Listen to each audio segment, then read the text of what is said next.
ನಮಸ್ಕಾರ Bengaluru. DJ DJ DJ DJ ಅಂದ್ರೆ ಯಾರಿಗಿಷ್ಟ ಇಲ್ಲ ಹೇಳ್ರಿ.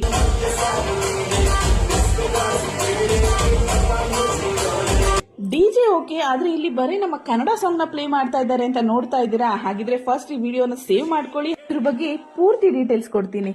ವಾರ ಪೂರ್ತಿ ಕಷ್ಟಪಟ್ಟು ದುಡಿದು ವೀಕೆಂಡ್ ನಲ್ಲಿ ಎಂಜಾಯ್ ಮಾಡೋಣಪ್ಪ ಅಂತ ಹೋದ್ರೆ ಬರೀ ಪರಭಾಷೆಯ ಸಾಂಗ್ ಗಳನ್ನೇ ನಾವು ಕೇಳ್ತಾ ಇರ್ತೀವಿ. ಆದ್ರೆ ಇಲ್ಲೊಂದ್ ಕಡೆ ಕೇಳಿದ್ರೆ ಕನ್ನಡ ಸಾಂಗ್ ಮಾತ್ರ ಕೇಳ್ಬೇಕು ಅಂತ ಪಣ ತೊಟ್ಟಿರೋ ಹ್ಯಾವ್ಲನ್ ಪಬ್ ಬಗ್ಗೆ ನಾನು ಇವತ್ತು ಮಾತಾಡ್ತಾ ಇದ್ದೀನಿ.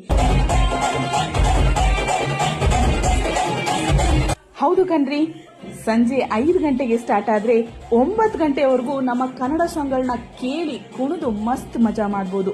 ನಿಜವಾಗ್ಲೂ ಮನ ತುಂಬಿ ಹೇಳ್ತಾ ಇದ್ದೀನಿ, ಒಂದು ಪಬ್ ಅಲ್ಲಿ ಈ ರೀತಿಯಾದಂತಹ ಒಂದು ಕನ್ನಡ ಸಾಂಗ್ ನ ಪ್ಲೇ ಮಾಡ್ತಾರೆ. ಅದರಲ್ಲೂ ಆ ಕನ್ನಡ ಸಾಂಗಿಗೆ ನಮ್ಮ ಜನ